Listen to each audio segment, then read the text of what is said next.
ሰላም ጤና ይስጥልን የተወደዳችሁ የገበያ ሚዲያ ተከታታዮቻችን የዕለተ ሰኞ ሰኔ 29 ቀን 2018 ዓ.ም ለዕለቱ የመረጥናቸው አዳዲስ ሀገራዊ እንዲሁም ዓለም አቀፋዊ የዜና ዘገባዎቻችንን ይዘንላችሁ ቀርበናል።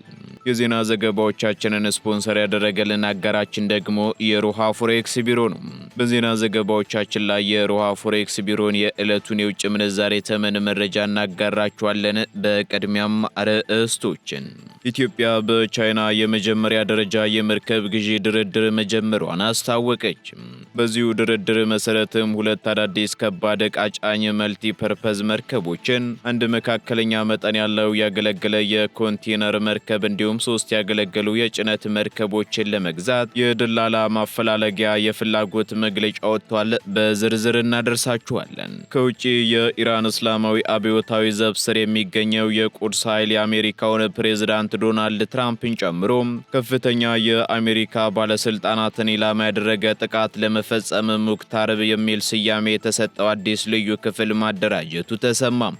ይህ አዲስ የተዋቀረው ልዩ የስልጠናና የጥቃት ቡድን የቅድመ ግድያና የጥቃት እቅዶቹን በሚስጥር ለማስፈጸም ከሜክሲኮ የእጸ ካርቴሎችና በውጪ ሀገራት ከሚኖሩ አንዳንድ ኢራናውያን ጋር የጥቅም ትስስር በመፍጠር በትብብር እየሰራ እንደሚገኝ ተመላክቷል። በዝርዝር እናጋራችኋለን። የፍልስጤሙ ታጣቂ ቡድን ሐማስ ላለፉት 20 ዓመታት በጋዛ ሰርጥ ላይ የመሰረተውንና በተግባር ሲያስተዳድር የቆየውን መንግስት ሙሉ በሙሉ ሊያፈርስ መሆኑን የውስጥ ምንጮች አመላከቱም። ቡድኑ ይህንን ውሳኔ ያሳለፈው ደግሞ በጋዛ ሰርጥ ለሚገኘው የፖለቲካና የደህንነት ሽግግር ምቹ ሁኔታን ለመፍጠርና በአሜሪካ የሰላም ዕቅድ መሰረት የቴክኖክራት ወይንም የባለሙያዎች ምክር ቤት ቦታውን እንዲረከብ ለማስቻል እንደሆነ ተነግሯል። በዝርዝር ይዘነዋል። በቱርክ ሊካሄድ የታቀደውን የሰሜን አትላንቲክ ቃል ኪዳን ድርጅት ኔቶ ጉባኤ በመቃወም ሰልፍ ባደረጉ የተለያዩ የግራ ዘመን ፖለቲካ ቡድኖች አባላት ላይ የጸጥታ ኃይሎች በወሰዱት የኃይል እርምጃ ከ100 በላይ ሰዎች በቁጥጥር ስር መዋላቸው ተገለጸ። በሌላ በኩል ኢራን ለሃሚኒ የቀብር ስነ ስርዓት ሽኝት እያደረገች ባለችበት በዚህ ወቅት የእስራኤል መከላከያ ኃይል በሊባኖስና በጋዛ ሰርጥ ላይ ያነጣጠሩ አዳዲስና ከባድ የአየር ድብደባዎችን ሰንዝረዋል። የምትሰሙት መረጃችን ነው። የተወደዳችሁ የገበያ ሚዲያ ተከታታዮቻችን እነዚህንና ሌሎች ለዕለቱ የመረጥናቸው ዜናዎችን ይዘንላችኋል። አሁን ደግሞ በዝርዝር ወደምንመለከታቸው መረጃዎቻችን እናልፋለን። በመርካቶ መነገጃ እንጂ ሱቅ አይሸጥም። አልቀዋል ተብሎ የነበሩት መጣኝ ካሬ ስፋት ያላቸው የንግድ ሱቆችን በደንበኞቻችን ተደጋጋሚ ጥያቄ መሰረት ዳግም ለሽያጭ አቅርበናል። ከ2.8 ሚሊዮን ብር ሙሉ ክፍያ ጀምሮ በ3 አይነት የካሬ አማራጮች እንሆ ብለናል። ባለ 4 ፎቅ ዘመናዊ የገበያ ሞሎችን በአንድ ዓመት ጊዜ ውስጥ የሚጠናቀቅ ሲሆን ለንግድ ስራው ተስማሚ በሆነችውና የሰው ፍሰት እጅግ በሚበዛባት በመርካቶ ተክለ ሃይማኖት በፍጥነት እየተገነባ ይገኛል። ልብ ይበሉ፣ ትልቁ ልዩነታችን የምንሸጠው በኔት ኤሪያ ብቻ ነው። ለጋራ መጠቀሚያ፣ ለኮሪደር ወይም ለግድግዳ ሳይሆን ለትክክለኛው የሱቆ ስፋት ብቻ ይክፈሉ። ምን ይሄ ብቻ! በመሃል አዲስ አበባ ቅንጡ ኑሮን ለምትፈልጉ የምስራች ይዘናል። በመሃል ፒያሳ የአራዳ ፓርክና የወዳጅነት ፓርክ እይታ ያላቸውን ዘመናዊ መኖሪያ ቤቶች 100% ቀድሞ ለሚከፍሉ የ30 በመቶ ልዩ ቅናሽ ያዘጋጀን ሲሆን ለ8 ቤቶች ብቻ የወጣ ቅናሽ በመሆኑ ቀድሞ ይመዝገቡ። ቤቶችን ባለ 1 መኝታ ጠቅላላ ክፍያ 4.2 ሚሊዮን ብር፣ ባለ 2 መኝታ ጠቅላላ ክፍያ 7 ሚሊዮን ብር፣ ሌሎች የአከፋፈል አማራጮችና 40 በመቶ የባንክ ብድርም አመቻችተን እየጠበቅኖት ነው። ለበለጠ መረጃ በ0919422374 ወይንም 0987506006 ይደውሉልን። ሜሪት ፕሮፐርቲስ። ኢትዮጵያ በቻይና የመጀመሪያ ደረጃ የመርከብ ግዢ ድርድር መጀመሯን አስታወቀች። የኢትዮጵያ ባህር ትራንስፖርትና ሎጂስቲክ አገልግሎት ኢተበሎ እያካሄደ ያለውን የመርከብ ስብስብ ማጠናከሪያ መርሃ ግብር ለማሳለጥ ከፍተኛ የቴክኒክ ልዑኩን ወደ ቻይና በመላክ አቅራቢዎች ጋር የመጀመሪያ ደረጃ ድርድር መጀመሩን አስታውቋል። ይህ በዋና ስራ አስፈጻሚው በአቶ አብዱል በር ሸምሱ የሚመራው የልዑካን ቡድን ወደ ቻይና የተጓዘው ደግሞ መንግስት መንግስት የኩባንያውን የተሻሻለ የመርከብ ግዢ ስትራቴጂ ማጽደቁን ተከትሎ ነው። የገንዘብ ሚኒስቴር ምንጮች እንደሚያመላክቱት ከሆነ ሚኒስትሩ የኢትዮጵያን የባህር ትራንስፖርት አቅም ለማሳደግ ያለመውን ስትራቴጂካዊ ፋይዳ ከግምት ውስጥ በማስገባት ለግዢው ይሁንታውን የሰጠ ሲሆን የቻይናው ጉብኝትም የዚሁ የተፈቀደ የነጋዴ ስራ አካል ነው ተብሏል። ኩባንያው ቀደም ሲል መካከለኛ መጠን ያላቸውን የኮንቴነር መርከቦች ለመግዛት መዘግየቶች ገጥመውት የነበረ ሲሆን ይህንን ችግር ለመቅረፍም የግዢ ስትራቴጂውን ሙሉ በሙሉ አሻሽሏል። በመሆኑም በአዲሱ አሰራር መሰረት ያገለገሉ ወይንም ሰከንድ ሃንድ መርከቦች በዓለም አቀፍ እውቅና ባላቸው የመርከብ ደላላዎች በኩል የሚገዙ ሲሆን አዳዲስ መርከቦች ደግሞ በቀጥታ ከመርከብ ማምረቻ ካምፓኒዎች ጋር በሚደረግ ግልጽ ዓለም አቀፍ ጨረታ የሚሸመቱ መሆኑ ተገልጿል። ከግዢ ስልቱ በተጨማሪም የፋይናንስ አወቃቀሩም የተሻሻለ ሲሆን ኩባንያው ከኢትዮጵያ ንግድ ባንክ ጋር ባደረገው ውይይትም የግዢውን 50 በመቶ በብድር ለመሸፈን ተስማምቷል።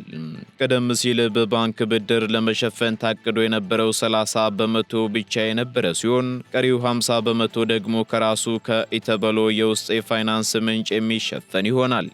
ይህ አዲስ የፋይናንስ መዋቅር ደግሞ የኩባንያውን የፋይናንስ ተለዋዋጭነት ሳይነካ የመርከብ ግዢውን ሂደት ያፋጥነዋል ተብሎ ታምኖበታል። በኢተበሎ የቦርድ ሰብሳቢ ብርሃኑ ጸጋዬ የጸደቀው ይህ የ5 ዓመት ስትራቴጂካዊ እቅድ በአሁኑ ወቅት ያሉትን 10 መርከቦች ወይንም ደግሞ በቅርቡ የተገዛችውን አባይ 2ን ጨምሮ ወደ 16 ለማድረስ ያለመ ነው ተብሏል። በዚሁ መሰረት ኩባንያው 2 አዳዲስ ከባድ ዕቃ ጫኝ መልቲ ፐርፐዝ መርከቦችን፣ 1 መካከለኛ መጠን ያለው ያገለገለ ኮንቴነር መርከብ እንዲሁም 3 ያገለገሉ የጭነት መርከቦችን ለመግዛት የደላላ ማፈላለጊያ የፍላጎት መግለጫ ማውጣቱን አስታውቋል።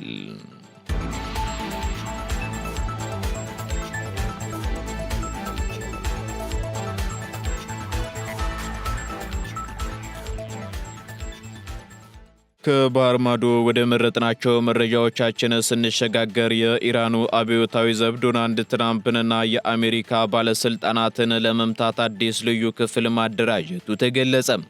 የእስራኤል የዜና ጣቢያ የሆነው ቻናል 14 እንደገለጸው የኢራኑ እስላማዊ አብዮታዊ ዘብ ስር የሚገኘው የቁድስ ኃይል የአሜሪካን ፕሬዝዳንት ዶናልድ ትራምፕን ጨምሮ ከፍተኛ የአሜሪካ ባለስልጣናትን ኢላማ ያደረገ ጥቃት ለመፈጸም ሙክታር የሚል ስያሜ የተሰጠው አዲስ ልዩ ክፍል ማደራጀቱ ተገልጿል።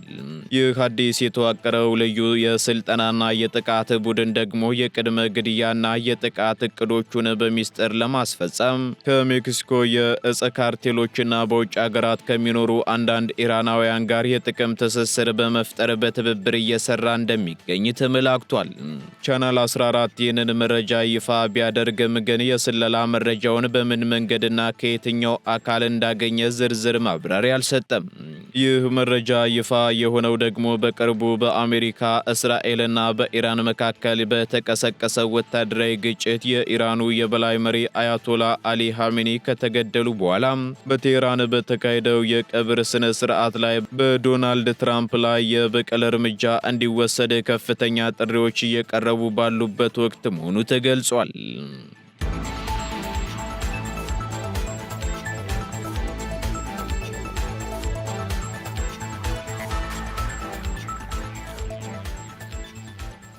በቱርክ ኔቶን በመቃወም ሰልፍ የወጡ የግራ ዘመም ቡድኖች ላይ በተወሰደ እርምጃ ከ100 በላይ ሰዎች በቁጥጥር ስር ዋሉ። በቱርክ ሊካሄድ የታቀደውን የሰሜን አትላንቲክ ቃል ኪዳን ድርጅት ኔቶ ጉባኤ በመቃወም ሰልፍ ባደረጉ የተለያዩ የግራ ዘመም ፖለቲካ ቡድኖች አባላት ላይ የጸጥታ ኃይሎች በወሰዱት የኃይል እርምጃ ከ100 በላይ ሰዎች በቁጥጥር ስር መዋላቸው ተገልጿል። በቱርክ መዲና አንካራ ከተማ የተካሄደውን ይህንን የተቃውሞ ሰልፍ ተከትሎ የአገሪቱ የጸጥታ ኃይሎች ባደረጉት የተቀናጀ ዘመቻና የቤት ለቤት ፍተሻ በርካታ ሰዎችን ያሰሩ ሲሆን ከተያዙት መካከልም የዩኒቨርሲቲ መምህራን፣ ጋዜጠኞች፣ ጠበቆች፣ የሰራተኛ ማህበራት መሪዎችና የሰብአዊ መብት ተሟጋቾች እንደሚገኙበት ተነግሯል። አንዳንድ የአካባቢው የመገናኛ ብዙሃን መረጃዎች እንደሚያመላክቱት ከሆነ ደግሞ በቁጥጥር ስር የዋሉት ሰዎች ቁጥር ከ200 በላይ ሊደርስ ይችላል ብለዋል። የቱርክ መንግስት ከጉባኤው መካሄድ አስቀድሞ በአንካራ ከተማ ውስጥ ማንኛውንም አይነት ህዝባዊ ስብሰባ፣ ሰልፍና ጋዜጣዊ መግለጫዎችን ለተወሰኑ ቀናት አግዶ የነበረ ሲሆን በቁጥጥር ስር የዋሉት ተጠርጣሪዎች ደግሞ ከሽብር ቡድኖች ጋር ግንኙነት አላቸው በሚል መሆኑን የጸጥታ አካላት አስታውቀዋል። በአንጻሩ የተቃዋሚ ኃይሎችና የሰብአዊ መብት ተሟጋቾች የመንግስትን እርምጃ አጥብቀው በመኮነን ስልታዊው እስራት ዜጎች ያላቸውን ነጻ የሀሳብ መግለጫ መብት ለማፈን የተደረገ ፖለቲካዊ ዘመቻ ነው ሲሉ ድርጊቱን ወቅሰውታል።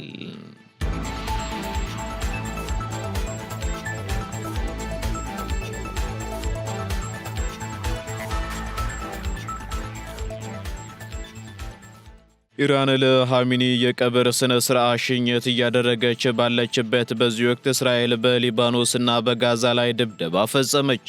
በአሜሪካና በእስራኤል ጥምር የአየር ጥቃት ሕይወታቸው ያለፈው የኢራኑ ከፍተኛ መሪ አያቶላ አሊ ሃሚኒ የቀብር ስነ ስርዓት መርሃ ግብር በቴህራን በይፋ በተጀመረበት በዚህ ወቅት የእስራኤል ጦር በሊባኖስና በጋዛ ሰርጥ ላይ የሚሰነዝረውን ተከታታይ የአየር ጥቃት ማጠናከሩ ተሰምቷል። ባለፉት ጥቂት ቀናት በቴህራን ግራንድ ሞሳላ እስላማዊ ማዕከል ሲከናወን የቆየው ይፋዊ የሽኝት መርሃ ግብርን ተከትሎ ዛሬ በሚሊዮን የሚቆጠሩ ኢራናውያንና የውጭ ሀገራት ከፍተኛ ባለስልጣናት በተገኙበት የሃሚኒ አስከሬን በቴህራን ጎዳናዎች ላይ በታጀበ ሰልፍ መሸኘት ጀምሯል።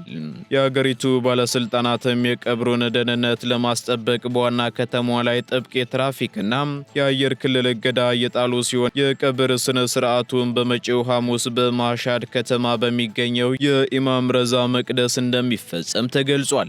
ይህ በእንዲህ እንዳለ ታዲያ የእስራኤል መከላከያ ኃይል በሊባኖስና በጋዛ ሰርጥ ላይ ያነጣጠሩ አዳዲስና ከባድ የአየር ድብደባዎችን ሰንዝሯል።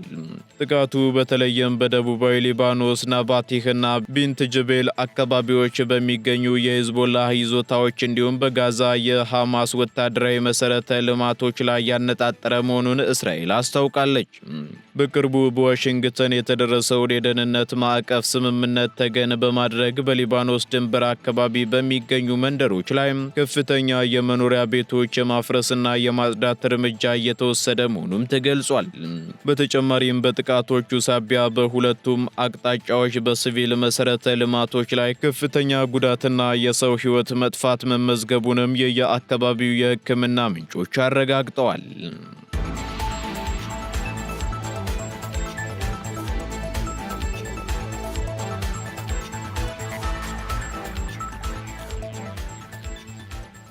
ሐማስ በጋዛ የሚመራውን አስተዳደር አፍርሶ ለባለሙያዎች ምክር ቤት ስልጣን ለማስረከብ ማቀዱ ተገለጸ።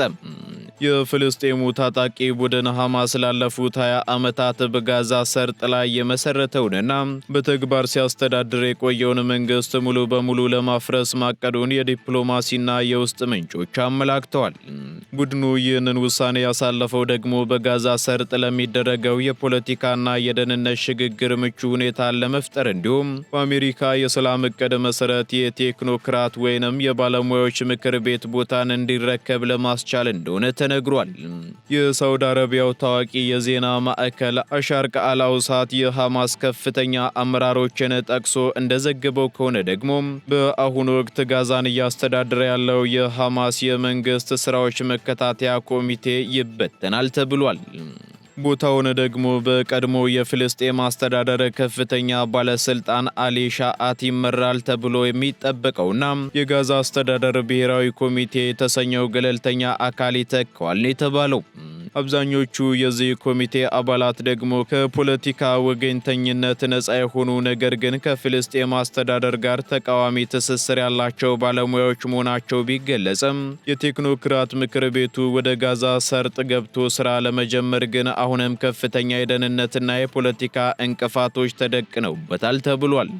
አሜሪካና እስራኤል የባለሙያዎቹ ምክር ቤት ወደ ስራ ከመግባቱ በፊት ሐማስ ሙሉ በሙሉ ትጥቅ መፍታት እንዳለበት የሚከራከሩ ሲሆን ሐማስ በበኩሉ የእስራኤል ጦር ከጋዛ ሙሉ በሙሉ ሳይወጣና ዘላቂ የተኩስ አቁም ሳይረጋገጥ ትጥቅ እንደማይፈታ በመግለጽ ሂደቱን እያስተናገደው ይገኛል።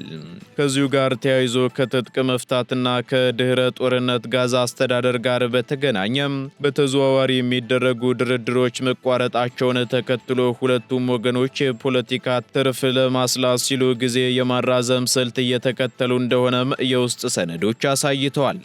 ይህ የሐማስ እርምጃ ቡድኑ ከእስራኤል ጋር ለ2 ዓመታት ለሚጠጋ ጊዜ ካደረገው ከባድ ጦርነት በኋላ በደረሰበት ከፍተኛ የወታደራዊ መሰረተ ልማት መውደምና የፋይናንስ ቀውስ ምክንያት አካባቢውን በቀጥታ የማስተዳደር አቅሙ እጅግ መዳከሙን የሚያሳይ መሆኑን ደግሞ የፖለቲካ ተንታኞች ገልጸዋል።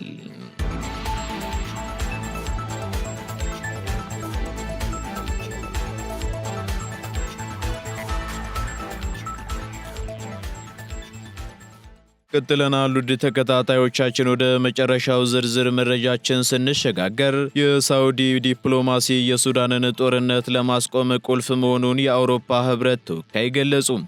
በሱዳን እየተባባሰ የመጣውን የእርስ በርስ ጦርነት በዘላቂነት ለማስቆም የተኩስ አቁም ስምምነት ላይ ለመድረስና የፖለቲካ ሽግግር ለመፍጠር የሳውዲ አረቢያ ዲፕሎማሲያዊ ተሳትፎ እጅግ ወሳኝና መሰረታዊ መሆኑን የአውሮፓ ህብረት የአፍሪካ ቀንድ ልዩ ተወካይ አኔት ዌበር አስታውቀዋል።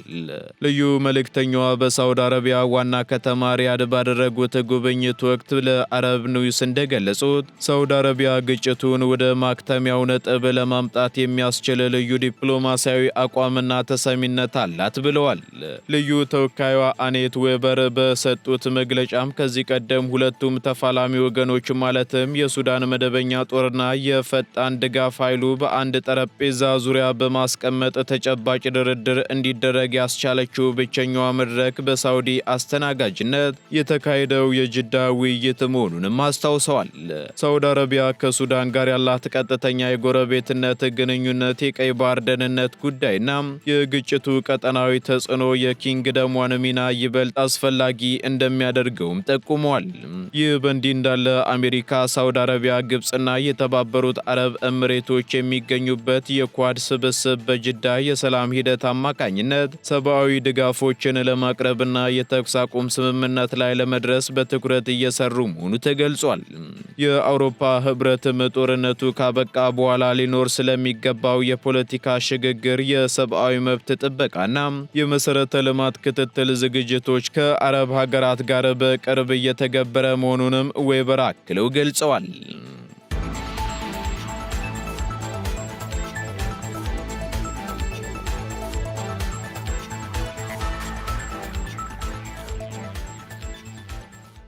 ቀጥለናል። ውድ ተከታታዮቻችን በመጨረሻም የሮሃ ፎሬክስ ቢሮን የዕለቱን የውጭ ምንዛሬ ተመን መረጃ እናጋራችኋለን።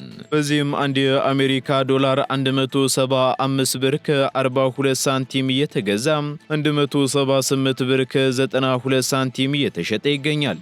ፓውንድ ስተርሊንግ 228 ብር ከ88 ሳንቲም እየተገዛ 233 ብር ከ45 ሳንቲም እየተሸጠ ይገኛል። ዩሮ ደግሞ 199 ብር ከ31 ሳንቲም መግዣው ሲሆን መሸጫው እንዲሁ 203 ብር ከ29 ሳንቲም ሆኗል። ስዊስ ፍራንክ 215 ብር ከ36 ሳንቲም እየተገዛ 219 ብር ከ66 ሳንቲም እየተሸጠ ይገኛል። የተባበሩት አረብ ኤምሬት ድራም 47 ብር ከ76 ሳንቲም እየተገዛ 48 ብር ከ71 ሳንቲም እየተሸጠ ይገኛል። የሳውዲ ሪያል ደግሞ 45 ብር ከ84 ሳንቲም መግዣው ሲሆን መሸጫው እንዲሁ 46 ብር ከ75 ሳንቲም ሆኗል። የቻይናው ዩዋን 24 ብር ከ27 ሳንቲም እየተገዛ 24 ብር ከ75 ሳንቲም እየተሸጠ ይገኛል። የካናዳ ዶላር 121 ብር ከ18 ሳንቲም እየተገዛ 123 ብር ከ60 ሳንቲም እየተሸጠ መሆኑን የሮሃ ፎሬክስ ቢሮ የዕለቱ የውጭ ምንዛሬ ተመን መረጃ ያመላክታል።